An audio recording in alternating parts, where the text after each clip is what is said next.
Hey, and welcome to our podcast this week. I'm Amy Revell. And I'm Kirsty Perugia. And we are the Art of Decluttering. And this week we are talking to you about the holding zone. This episode was requested by Olivia McMullen, and it was actually out of a Facebook post that somebody put, I think, on our community page. They were asking about what do people do with all the stuff that they've decluttered but actually haven't decluttered yet. Mm-hmm. And so Liv said that would make a great podcast episode, girls, and we agreed. So here we are. So if you've started decluttering and you really want to get the things out of your house, like you want them to move on to their next home, maybe an op shop or where else, Kirst, if you're going to resell something. Yeah, or if you know they're going to a specialty space like a men's shed or a women's shed. Yeah. I was thinking about the Hills women's shed. That's if you were sending it to that specific one, that's still valid. Yeah. But if you've set them aside but you haven't quite got to where you want to deliver them yet, or they haven't come to their new home, what do you do? Well, of course, you create a holding zone. Of course you do. But where? Where is this magical place you speak of called the holding zone? Oh, the holding zone comes in all shapes and sizes. Sometimes it looks like a car boot. Sometimes it looks like the whole garage. Sometimes it looks like piles down the hallway. Or the whole hallway. Or the whole spare room. Or living space. Kitchen table. Or a little cubby, little cube inside a cube storer thingo. So like I do in my hall cupboard. Basically, it's anywhere and we see it all the time. Like the amount of times I go to a house and we're unpacking a box and on the outside of the box it says op shop. So people have put the stuff in there sometimes years earlier to take to the op shop. And it's taken until a professional organiser comes in to actually get that box to the op shop. Or there's a big pile of, I'm going to sell these golf clubs 5 years ago. Mm-hmm. But it even happens when we do go in and work with people because there's only so much that can fit in our cars. And some professional organisers don't take things away and some do. And even when we do, not everything can fit in our cars. Mm-hmm. So, and some people want to have that the joy of passing that on to the op shop or selling it or taking it to where it needs to. So, or sometimes, you've got to return it to your friends. So a lot of our clients want to be the person to do that. Or there's just too much and we can't take all of it. And they promise it's going to be gone by next time we arrive. It's not. Most of the time it's not. Yeah, most of the time. The holding zone is really hard because you've done the work, like you've done the decluttering, right? You've decided what's going to go, but you haven't cleared the mental space yet. So you still have, as we would say, a tab open for every pile that you have in any area in your home that is meant to be being donated. The holding zone requires many, many tabs. Yes, it definitely does. And it can become a point of frustration for other people who are living in the house with the declutterer. Yeah. Often what professional organisers do, and this is a trick both Kirsten and I have used with clients, is like, we will help you put it in the car and we're going to put it in the baby seat or in the front seat. So you cannot go to childcare pickup until you've dropped it off at the op shop. Because unless there's an ultimatum, it becomes low priority. But it's low effort and high reward to actually clear it. Yeah, because it means that you can close that tab down, at least until your next decluttering round. Or, for instance, in our family, we've got a cube storage in our hall cupboard, and the bottom cube is dedicated to donations.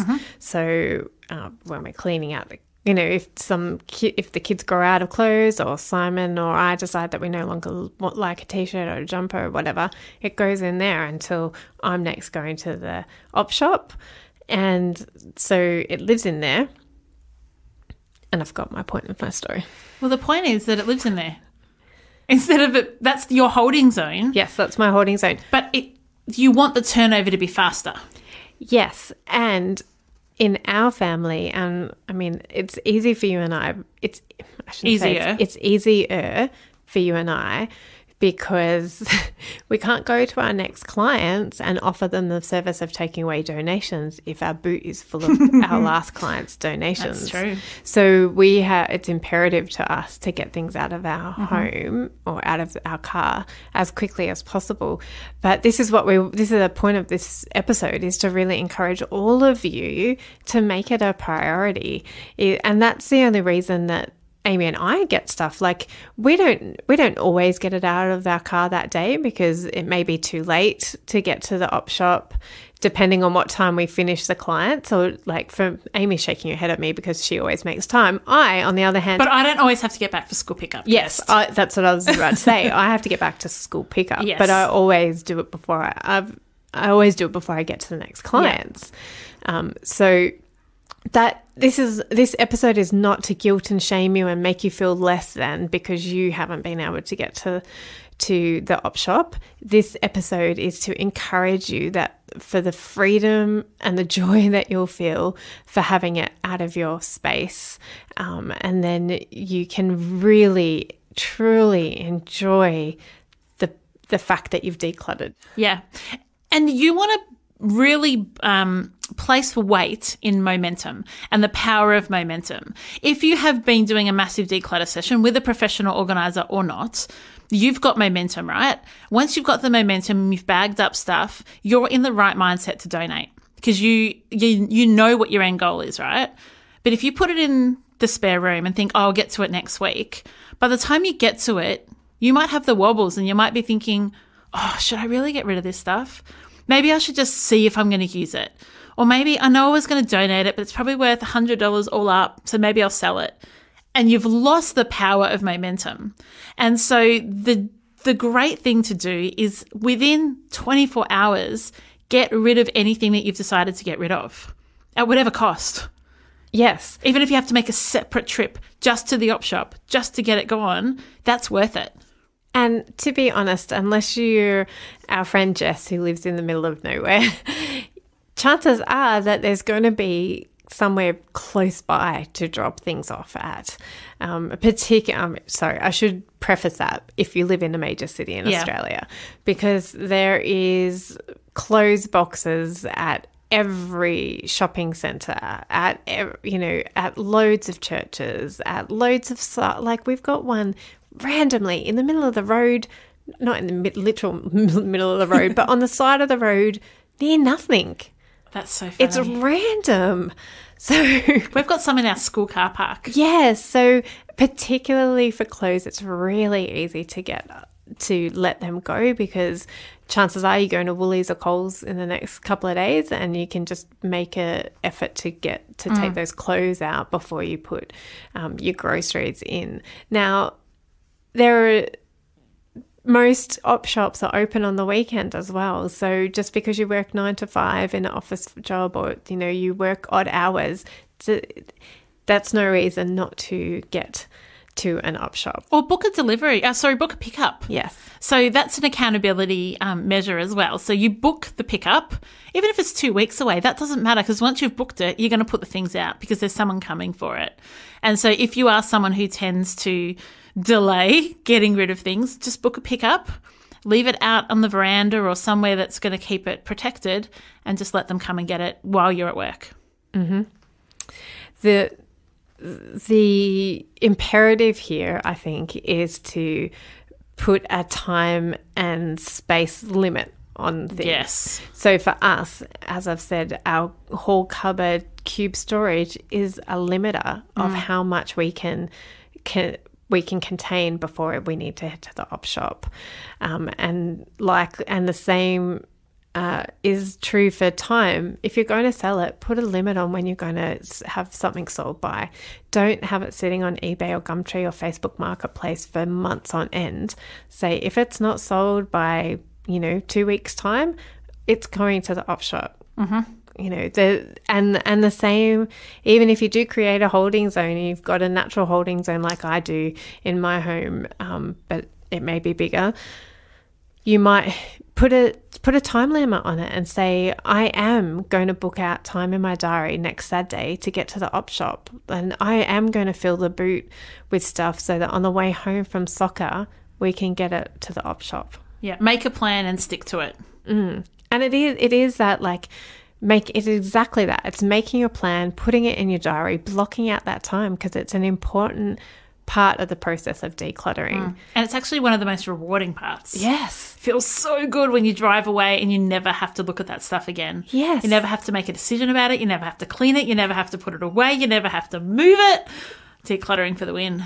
Yeah. And that's why, that's one of the reasons that we offer to take our clients' stuff if we can, because we want that freedom to have come with our session, and for people to have made they've already made those decisions about what they're letting go, and we take it away so that they can't have declutter as remorse. Declutter as remorse, that's gold. Do you live in the hills or the North Shore or Sydney Central? What are some of the other areas in Sydney, Kirst? The Shire, the Inner West, Northern Beaches. So I only found out recently from Kirst that you Sydney-siders have like zones and areas that you like identify yourselves by. So if you live in any one of those and you need some professional organising services to help in your home, you need to get Kirsty in because she's freaking amazing. So if you want to have Kirsty in to help you declutter, email us at hello@theartofdecluttering.com.au and we're going to put you in touch. I would so love that. I would love, love, love to meet more and more listeners and to be able to help you hands-on and get the most out of your house and make you able to live in freedom and grace and joy in your home. So call me, contact us, however, find me. I can't find you. So send us that email or DM us on Insta or private message us on Facebook. But Kirst is like there. She's ready, Sydney-siders. She's ready to come and transform your home with you. All right, let's get back to the show. Do you know the ultimate holding zone that is a bit of a pet peeve of mine are storage units? Oh, yeah. Where people are like, okay, this is all the stuff we want to get rid of. But while I decide if I definitely want to get rid of it, I'm going to hire a storage unit for $200, $300 a month and put it all in there. For 5 years. All the time. So if that is you, hire a professional organiser, like actually invest the money to come and clear a storage unit, because the money that you'll save in the long term is far and above what you'll invest in having a professional come out and declutter that area with you. And if you're thinking about getting a storage unit, get us in before you get the storage unit, because you may not need the storage unit. Yeah, save yourself thousands. Yeah. Oh, look at us. I know. Another way is to book, you said to book services like Salvos and Vinnies and Diabetes Australia do pickups. Another way is to book a council cleanup. You do this all the time. Tell us what you do. So I book the council cleanup and then I figure out what I'm going to put in it. So we get 2 a year in a calendar year. So I tend to book one in autumn, one in spring, and I book it. And I don't even know if I've got one thing to put out there. Once I've booked it, then I have the accountability of I've got a date and I don't want to waste it, because you only get 2. And so I figure out stuff that we can get rid of. Which is different from Salvos and Vinnies, because you often have to tell them what they're coming to pick up. Well, yes. But you could say to them there's going to be 5 boxes of things and then your challenge is to fill 5 boxes. You could do that. Yes. Sometimes they want to know, particularly I know Salvos in New South Wales, they want to know what's in them. Oh, yes. Yeah, our local, they don't care. You just say, I've got a heap of stuff and they come. Yeah. Yeah. So that's a good point. But for your council collection, generally, they don't care. It's just rubbish. Oh, no. Yeah, that's what I mean. Like, yeah, council collection, go for it. Or even to say to your hubby, hey, on Saturday, we're going to do this. And family or partner or neighbour or housemate, or just do it on your own, is I'm going to declutter and I'm going to be finished by 4 o'clock because I know that the local op shop's open till 5. Yes. So just by giving yourself like a plan, I know what time they're open till, you can work around that to integrate that into your decluttering rather than it being an afterthought where you're like, oh, now I'm stuck. Yes.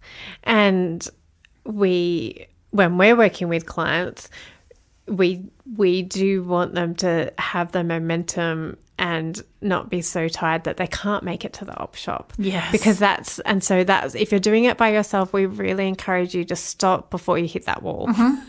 Like, even if it means you haven't completely finished the job, because completing the job is actually getting everything to the op shop. Amen, sister.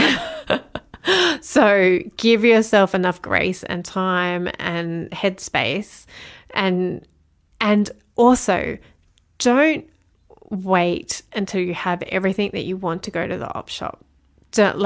Yes, do that if you know you're going to finish early. What am I trying to say? Yes, if you know that this is all that you're going to declutter. But often our clients and people we speak to and people we talk to in all walks of life go, yeah, I've got this pile of stuff that I'm taking to the op shop, but I know I want to declutter more, so I'm just waiting until I've decluttered everything. Just make frequent trips. Yeah, that's Amy and I. Our local op shops know us too well. My local op shop has a guy that, so there's a pull-in drop-off zone. Yeah. And Dindo, who is the guy that works there, he's a gorgeous Filipino guy. He's almost 60, but looks like he's about 25. He's got grandkids. And I turn up and he's like, Amy! I'm like, Dindo! And I drop all my stuff and he's like, see you tomorrow. Yeah. Like, that's how regularly we are at our op shops. Yeah. Yeah, they know us by name. Yeah. And that's why we want to encourage you to become familiar with your local op shop and donate regularly. You don't have to have finished everything in your house before you make it.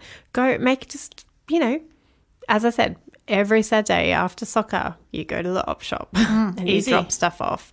Just make it part of your routine. And that's, we talk about this in our online course all the time about creating habits and sticking to habits and making them so natural to you that they just become a habit. It's like brushing your teeth. Second nature. Yeah, going to the op shop to donate. Not to purchase. Not to purchase necessarily. But op shops are a great place to look first before you go to the other shops. Absolutely. Let's work on this circular economy and keeping everything in circular motion instead of buying new all the time. Definitely want to encourage that. But make it a regular habit of yours to go to the op shop, because then it's not an effort to get there. You don't have to think about it. It doesn't create any of that overwhelm. It's just like part of it. Yeah, it's just part of your weekly routine is to drop something off at the op shop, or part of your monthly routine or 6 monthly, whatever it is for you.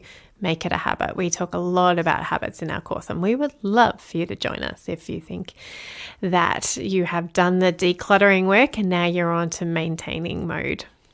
Our online course is perfect. Yeah, and Olivia, who requested this episode, is actually in that online course. Yes, and you get to meet the beautiful birthday girl, and she'll happily, lovingly, warmly welcome you into our course. So, Kirst, one thing that I do with my clients to kind of reduce any barriers for taking stuff to the op shop is I use 2 different coloured garbage bags when we're decluttering. Purple is rubbish and white is op shop. The reason I do that is because often we end up with 30, 40, 50, 60 bags of stuff in a session, and I don't want to have to then go, oh, hang on, which plot was rubbish? And so by separating colours, it's really simple to say, so someone comes home, you're like, oh, do you mind handling the purple? They all go out in the bin and I'm going to put the white in the car. Mm-hmm.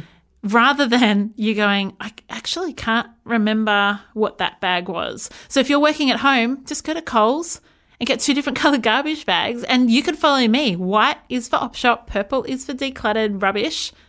It's perfect. It works really well for my clients, and it makes the end of the day really quick because we just go quick, white, white, white, white, white in the car, purple, purple, purple, purple, purple, can't say that fast, in the bin. And it's a really quick process. I want you to sing Purple People Eater now. What in the world was that sentence you just said? I want you to sing the song Purple People Eater. I saw this thing coming out of the sky. It had 1 big horn and a 1 big eye. I can't remember the rest. I saw it shaking and I said, cooey, looks like a purple people eater to me. It had 1 eye, 1 horn. Yes, I don't reckon I've sung that since like grade 4. Yep. Thank you. That's incredible. Sorry, it's totally off tune for all of you musicians, but, I'm a podcaster, not a singer. So we hope that we have encouraged you to really think about your holding zone, whether you need it or whether you just need a small space like the Ferrugias have. What do you haven't told us about what you do for a holding zone in your home? We have a container in the cupboard in the front room that just says op shop. Yep. And so things go in there. I think it's got a money box, a backpack, and a shirt in there at the moment. And then as soon as that's full, I bag it up, take it to the op shop. Okay. Yeah. Same. So Same. We encourage you to be like the Faruja and the Ravel house and just have a small space for a holding zone. And we also want to encourage you to set limits, to set a time limit on how long you're going to have a holding zone for, and as I said, a space limit. So we hope this has inspired you to make friends with your local op shop workers, thank them for the job they do serving our community, and we can't wait to hear this iTunes review, Amy. All right, the iTunes review is from DFDA10 and it's titled Brilliant and it's a 5-star review. They say, love these ladies, so practical and real. They have changed my life one podcast at a time. They've helped me focus on what's important at my own pace. Thanks for the journey. Pretty special. Thanks, DFDA10. Yeah, the fact that we can change someone's life through a podcast is pretty extraordinary. We hope you have an amazing week. Come and join our online course and we will see you next week. Bye. Bye. Thanks for joining us. If you've learnt something awesome today, we'd love you to leave us a review on iTunes or Facebook so others can find our podcast too. Don't forget you can see the show notes in your podcast app or over at our website, artofdecluttering.com.au. So if there's anything you want more info on, check it out there. If you'd like to join our supporter community, you can do so over at patreon.com/theartofdecluttering. We hope you have a great rest of your day and enjoy the freedom.